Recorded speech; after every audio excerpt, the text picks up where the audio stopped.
Hello. In this video, we are going to be looking at balancing equations. Now, this is just a quick overview and some practice to do. Here's our first example where we are reacting solid iron, with chlorine gas in order to produce iron chloride. Remember that the total amount of atoms on our reactant side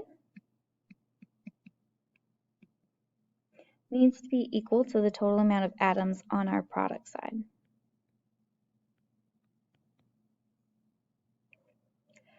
To start this off, I start by writing out the elements for each side and then counting how many of those atoms I have. Here with iron, we have no numerical subscript, which tells us we only have one atom. With our chlorine molecule, we have 2 as our numerical subscript here, and we know that we have 2 atoms because of it. On our product side, again, we don't have a numerical subscript on our iron, so we know we only have 1. And we see that we have 3 as our numerical subscript on our chlorine, which tells us we have 3 there. We have the correct number of iron on both sides, but chlorine over here is 2, while chlorine over here is 3. In this example, we cannot multiply anything by 2 to get 3, and we cannot multiply 3 by anything to get 2. So to balance the chlorine atoms on both sides, we need to use the smallest common multiple, which is 6. We were going to multiply the 2 on the reactant side by 3 in order to get 6 total chlorine atoms. And on the product side, we'll multiply this 3 by 2 to get 6 total chlorine atoms. So now we have the same amount of chlorine atoms on our reactant side as our product side. And chlorine is happy.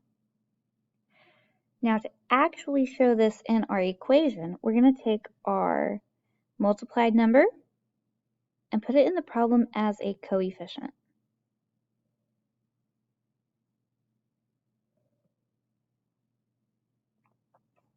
On our reactant side, this doesn't change very much because it only applies to the chlorine in this molecule. On the product side, however, it not only applies to the chlorine atoms, but it also applies to the iron atom because this iron is in the same molecule as the chlorine. So it now is also multiplied by this coefficient of 2, giving us 2 total iron atoms on our product side. This causes iron to be unbalanced between the reactant side and the product side.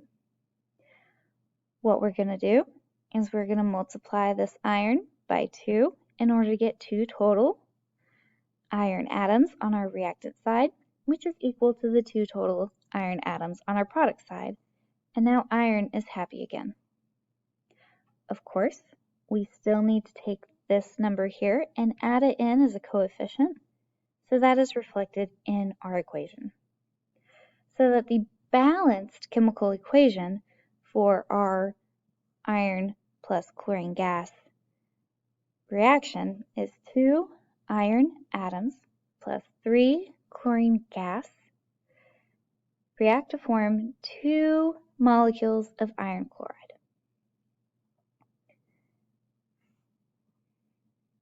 Here's a second example.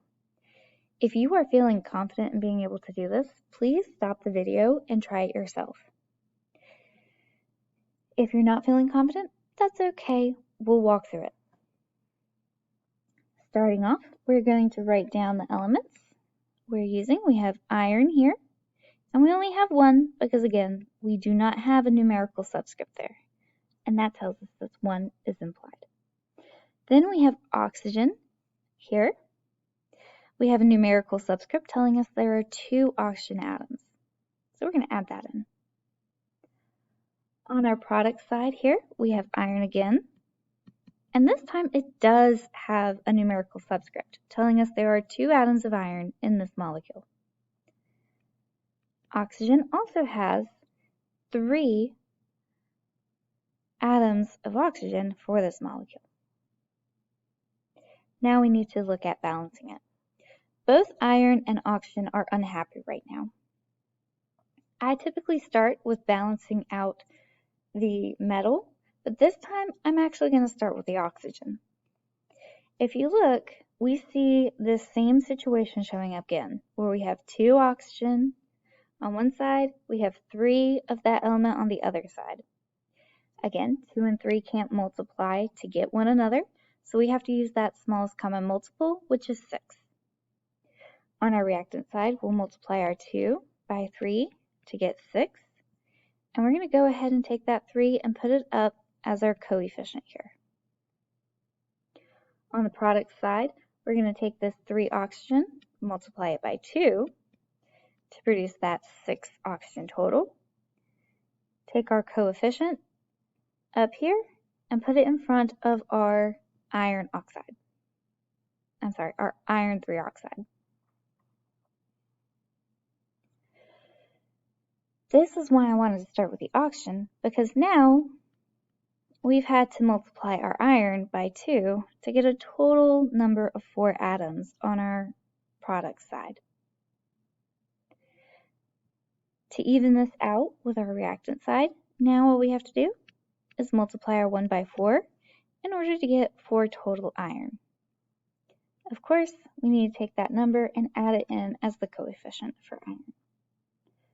So that the balanced chemical equation for this will be 4 iron atoms reacting with 3 molecules of oxygen gas to produce 2 molecules of iron 3 oxide. All right, let's go to another example. This example is a little more complex. Again, if you're feeling good about this, pause the video and try. If you're still not there yet, that's okay. We'll walk through it together. First thing I'm going to do is list out my elements. I have iron. There's no number here, so we know that has to be 1. We have bromine. Our number here is 3 for our subscript.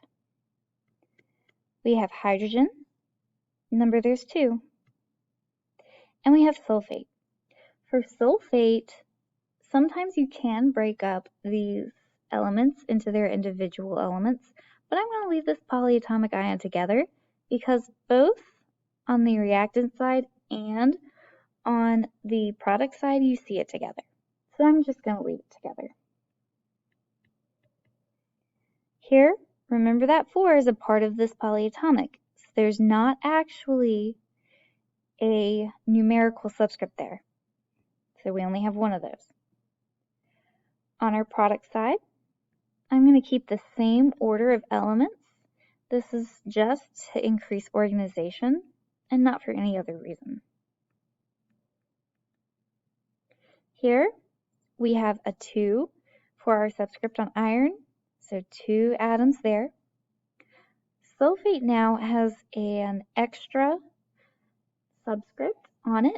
This tells us we have 3 sulfate ions. So I'm going to add a 3 down here this time. When we look at hydrogen, there's no numerical subscript, which means we only have 1 of them. And the same thing with bromine here. So we only have 1 atom there. Comparing both sides, none of these elements are very happy at all.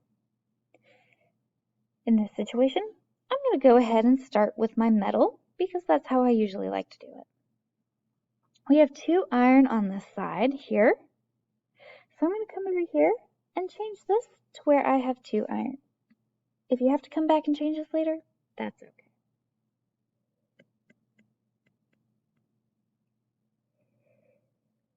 Now, when you add this 2 to the iron, it's also going to apply to this bromine here. So we have to multiply bromine by 2 as well because we added it to the molecule containing bromine. And this caused us to get 6 bromine total.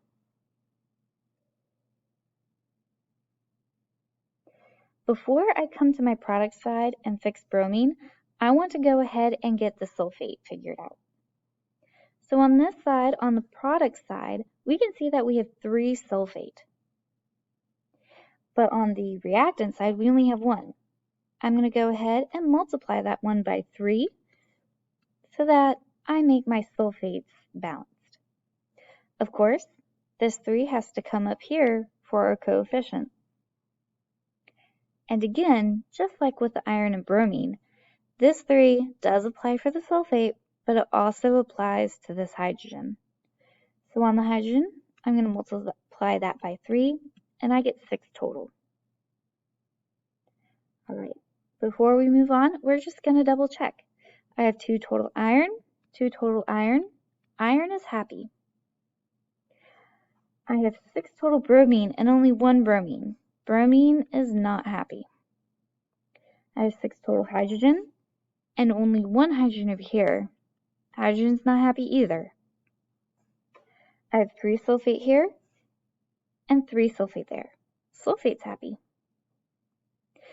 So now I need to go back and fix bromine and hydrogen. I'm going to look at my entire product side and see where all of my hydrogen and bromine are located. They're located in just 1 molecule here. So I can simply multiply this 1 molecule by 6 in order to get 6 bromine and 6 hydrogen on my product side. So bromine times 6 gives us 6 total. Let's change this frown upside down. And now our hydrogen, multiply this by 6 to get 6 total. Again, turn that frown upside down. And we're done with this product. I didn't write anything in here because no coefficient is needed. We understand that this is just 1.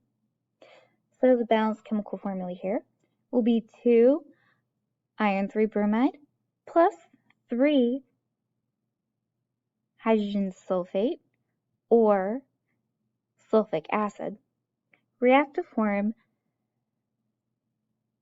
iron 3 sulfate and 6 hydrobromic acid.